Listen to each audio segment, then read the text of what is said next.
continue. Tonight was game one of the number 8 women's team hosting the number 4 Gophers. The Bulldogs looking to get their first win over the Gophers since 2022. And it was a close one, ladies and gents. It's tied at 0 coming into the second period.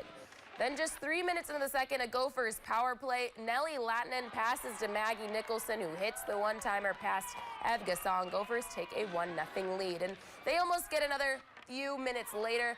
But a moment for the Bulldogs defense here. Gophers' first shot hits the crossbar, second shot blocked. Gasson makes the save on the third, keeping Minnesota out of the net. Gophers still lead midway through the third. It's Hannah Baskin from the point, and the seeing eye shot right to the top corner of the net.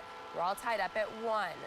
But then less than 2 minutes later, it's the former Bulldog Taylor Stewart who grabs the puck off the board, takes the shot, and this one sneaks through the net. Gophers retake the lead. Bulldogs will put Gasson for an extra and attacker, but the Gophers add an empty netter and take game one 3-1. Still to come.